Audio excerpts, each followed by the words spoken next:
Next speaker is Tom Gleason.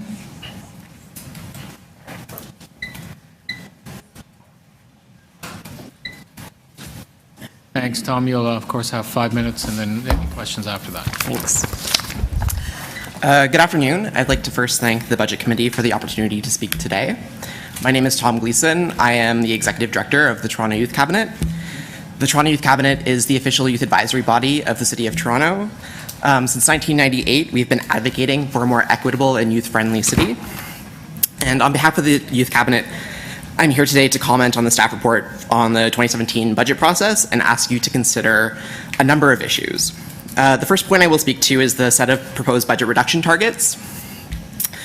After carefully evaluating each of the proposals, the Toronto Youth Cabinet believes that none of these options represent an ideal situation. We are asking that you carefully weigh the proposals and opt for the one that will result in minimal service disruption, which would disproportionately affect marginalized communities and youth, especially those in neighborhood improvement areas. As we enter into the 2017 budget cycle, it is important that we center our budget thinking on addressing the immediate needs of our citizens and creating pathways to success for our most vulnerable. Cuts to the Toronto Transit Commission and Toronto Community Housing would harm both those principles.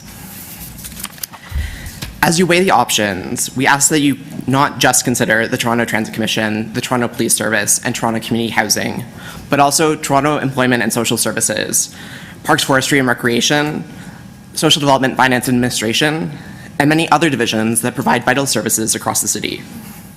As Mayor Tory said during his press conference on Monday, it is important that our youth are in summer programs, be they employment or recreation.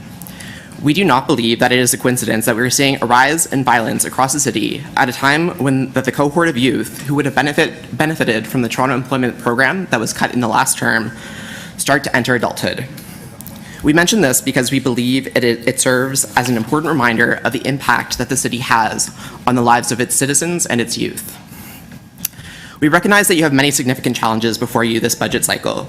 Today we are urging you to consider the impact that significant budget reductions, as outlined here, would have on marginalized communities and youth. In recognizing the challenges ahead, we would also like the Budget Committee and staff to consider additional public awareness tools once the budget launches in December.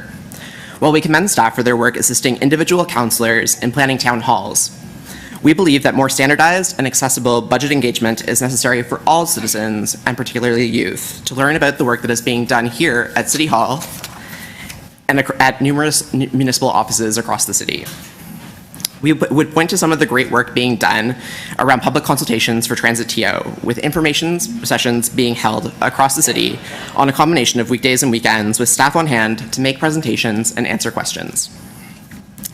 We would also like to take this opportunity to reach out to councillors and staff and offer our support and cooperation in investigating methods for further engaging youth in the budget process and in future projects. In summary, we are asking the Budget Committee to place marginalized youth and youth who typically do not have a voice in the decision-making process at the center of their thinking in this cycle. We urge you to set targets that maintain or improve employment, recreational, and community development programs. And finally, we are asking for you to consider additional public awareness tools this budget season and are extending our cooperation in that effort. Thank you once again for providing this opportunity, and please let me know if you have any questions. Thank you very much. Councillor Layton, questions? Thank you very much.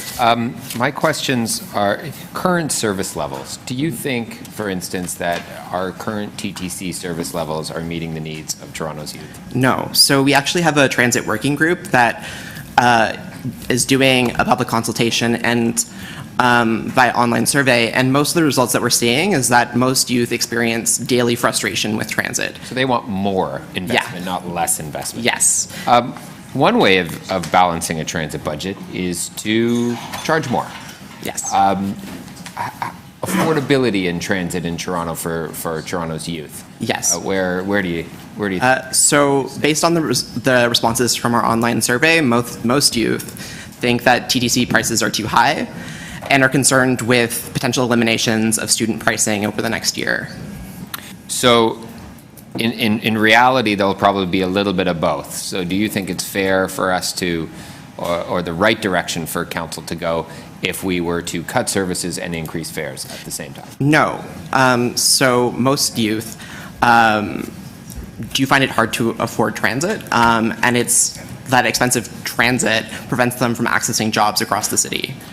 And so in essence, it isolates them in their local communities. What are some of the other divisions that you think are directly serving youth at the City of Toronto? Yeah, so the big ones would be like the Affordable Housing Office. The ones that we work most closely with would be SDFA, of course, PFNR, Toronto Employment and Social Services, the ones that I mentioned, that are providing opportunities for job connections, for mentorship opportunities, for recreational services, et cetera.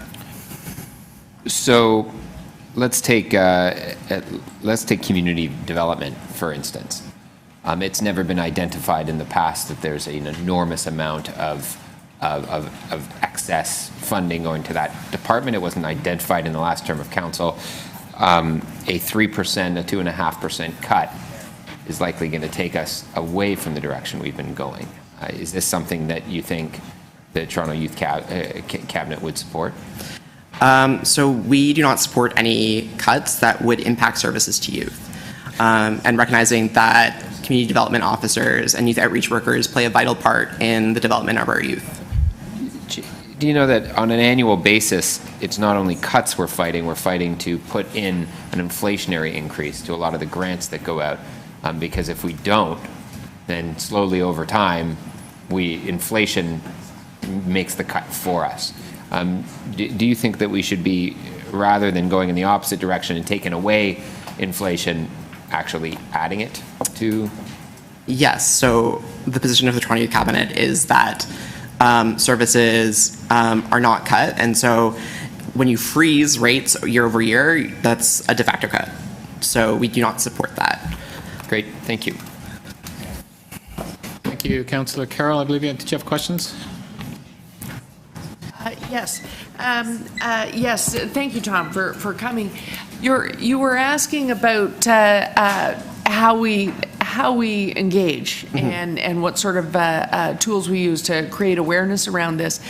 And I'm not up to date on what's the structure and health of the Youth Cabinet organization. Would they be able, if we were to reach out to them early, launch isn't until December, but if we were to come straight back from the summer saying, how do we engage? How do we speak? Would the Youth Cabinet be hitting the ground running in September such that they could be a part of deciding that? Yes, so we actually have a specific budget working group that focuses around issues pertaining to this budget cycle. And so we, as mentioned in my deputation, are of course willing to work with city staff and work with councillors on the budget committee to create more youth-friendly engagement processes. So if there's a subcommittee, are they going to go away for the summer, or No. would it be possible to maybe convene them, because council sticks around for the month of July? No, of course we can work with councillors over the summer. We actually have a lot of youth who are around, like school is out, so Yeah. youth have more time typically. And so that's a project that we would of course be willing to explore with council. So, and they'd be amenable to talking not just to, the divisions we use. We want to keep a close eye on cuts, but we have the report coming on revenues in September. If we were to speak over the summer, they'd be ready to engage on that topic, which is such an important part of this. You probably heard the previous deputy talking about if we were to really look at that seriously in September, there are revenue options that could be available to us in 6 to 12 months. We'd be able to engage youth very actively on that. Yes, so I actually have the report that is going to executive committee on Tuesday. Right. And so that is something that we are going to be looking at and researching and providing our suggestions on our preferred revenue tools going forward. Okay, I'm volunteering. Okay, thank you, Mr. Chair. Thanks, Tom. Thank you, Councillor Carroll. Councillor DiCiano, you next. Yeah, thank you, Mr. Chair. Just as a follow-up to my colleague, Councillor Layton's questioning on transit, are you aware of what it costs the TTC to operate a bus, a single bus per hour, every hour? No, I do not have those numbers in front of me. Okay, would you be surprised if I told you that we have one of the highest operating rates per hour of any major city in North America? I don't think that would surprise me, no. would you be surprised if I told you that transit agencies like York Region operate at 30% lower than we do? Again, I couldn't speak to the specifics of those numbers. So if that was true, is it something that we as a committee should be recommending to our agencies and divisions to try and find ways to operate better and not just continuously bring forward additional revenue to perpetuate a problem, but try and fix a problem? Yeah, so speaking personally, I think that there are always ways that we can look to innovate, and the use of technology provides a really interesting tool for decreasing costs, increasing user satisfaction.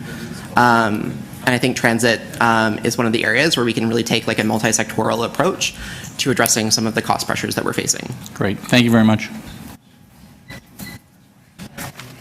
Thank you, Councillor. Any other committee members? I just have a couple questions. Then we'll go to you. So you are saying that we need to reject all of the options that the city manager has provided to balance the budget? Sorry, could you You have said that, that you are rejecting, you want us to reject all of the options that the city manager is proposing? No, we just recognize that none of the options are ideal and are urging Budget Committee to select the option that will impact service delivery the least. Okay, so what the city manager has done, he set the targets that the divisions or the whole system has to look at. Now, if we say we're not going to do any of those, and the three options, we'll not do any of them, we still have approximately $500 million pressure. Now, that's flexible. I mean, he said it's only a starting point. It could go up or down, probably down. What would your suggestion be in trying, because we need to give targets. We need to sort of, at this point, say, we need to balance, and this is how we balance. So what would you suggest we do? I know you've talked about revenue tools, understanding that a number of them are very much a challenge to do, and I just talked with the CFO, to actually get them in 2017. The only other option would be the property tax increase, and again, $500 million with a property tax increase is about a 20%. So what other recommendations or suggestions would you give to us to be able to look at that pressure? Yes, so as the report says, any revenue tools would just be a bridging measure to sustainable budgets.